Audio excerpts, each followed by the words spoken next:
Capítulo 3. Dos prepostos. Seção 1. Disposições gerais. Artigo 1169.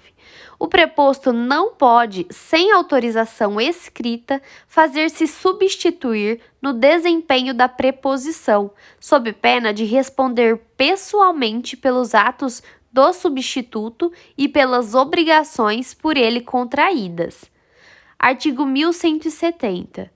O preposto, salvo autorização expressa, não pode negociar por conta própria ou de terceiro, nem participar, embora indiretamente, de operação do mesmo gênero da que lhe foi cometida, sob pena de responder por perdas e danos e de serem retidos pelo preponente os lucros da operação.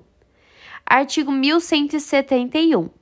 Considera-se perfeita a entrega de papéis, bens ou valores ao preposto encarregado pelo preponente, se os recebeu sem protesto, salvo nos casos em que haja prazo para reclamação.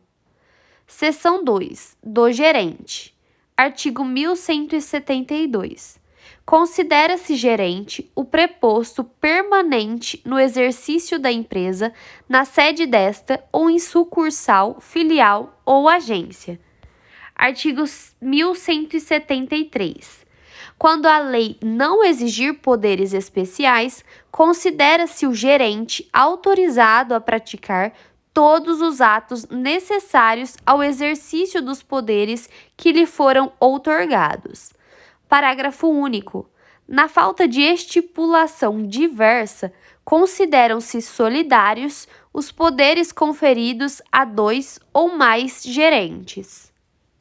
Livro 3. Do Direito das Coisas. Título 1. Da Posse. Capítulo 1. Da Posse e sua classificação. Artigo 1196. Considera-se possuidor todo aquele que tem de fato o exercício pleno ou não de algum dos poderes inerentes à propriedade.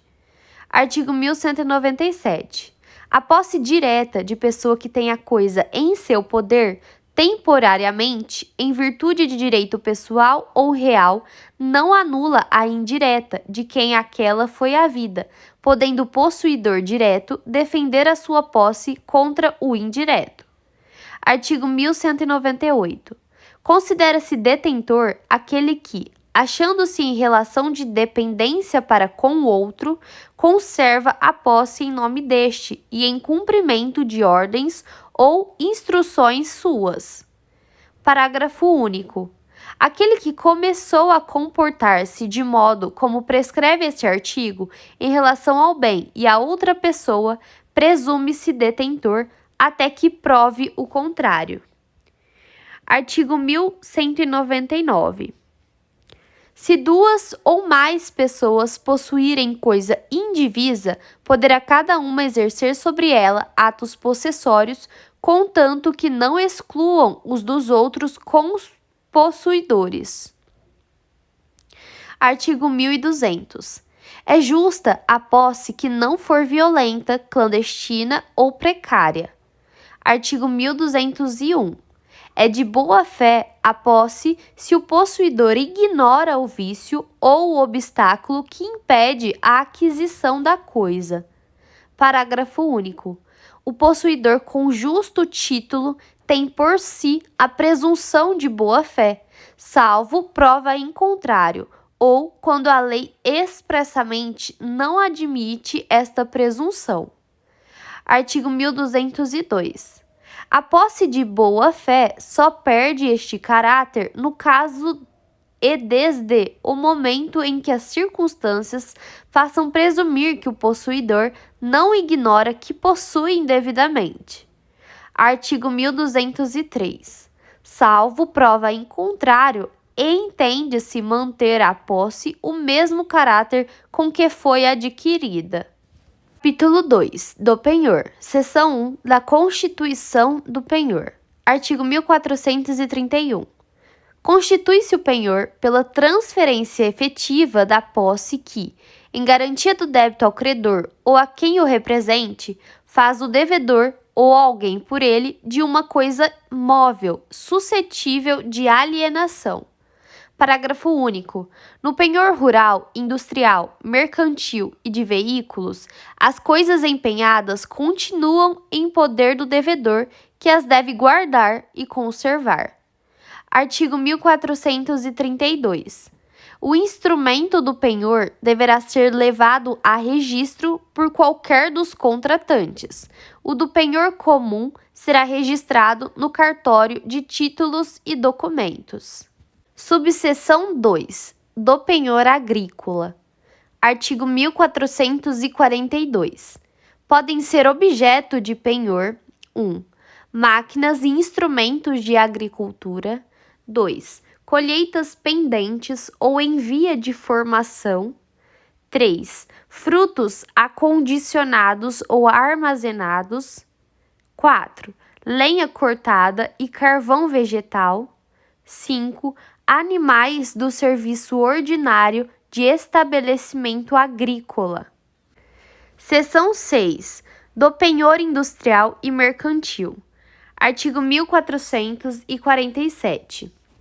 Podem ser objeto de penhor máquinas, aparelhos, materiais, instrumentos instalados e em funcionamento, com os acessórios ou sem eles, animais utilizados na indústria, sal e bens destinados à exploração das salinas, produtos de suinocultura, animais destinados à industrialização de carnes e derivados, matérias-primas e produtos industrializados.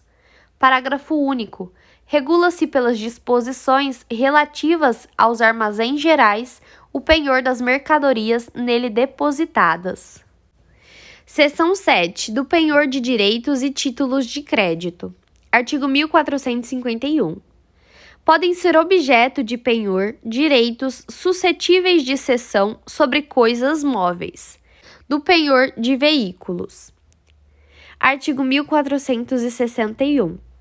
Podem ser objeto de penhor os veículos empregados em qualquer espécie de transporte ou condução. Seção 9. Do penhor legal. Artigo 1467. São credores pignoratícios, independentemente de convenção: 1. Os hospedeiros ou fornecedores de pousada ou alimento sobre as bagagens, móveis, joias ou dinheiro que os seus consumidores ou fregueses tiverem consigo nas respectivas casas ou estabelecimentos, pelas despesas ou consumo que aí tiverem feito. 2. O dono do prédio rústico ou urbano sobre os bens móveis que o rendeiro ou inquilino tiver guarnecendo o mesmo prédio pelos aluguéis ou rendas. Artigo 1468. A conta das dívidas enumeradas no inciso 1 do artigo antecedente será extraída conforme a tabela impressa, prévia e ostensivamente exposta na casa, dos preços de hospedagem, da pensão ou dos gêneros fornecidos sob pena de nulidade do penhor. Artigo 1469. Em cada um dos casos do artigo 1467, o credor poderá tomar em garantia um ou mais objetos até o valor da dívida. Artigo 1470. Os credores, compreendidos no artigo 1467, podem fazer efetivo o penhor antes de recorrerem à autoridade judiciária, sempre que haja perigo na demora, dando aos devedores comprovante dos bens de que se apossarem. Artigo 1471. Tomado o penhor, requererá o credor ato contínuo à sua homologação judicial. Artigo 1472. Pode o locatário impedir a constituição do penhor mediante caução idônea.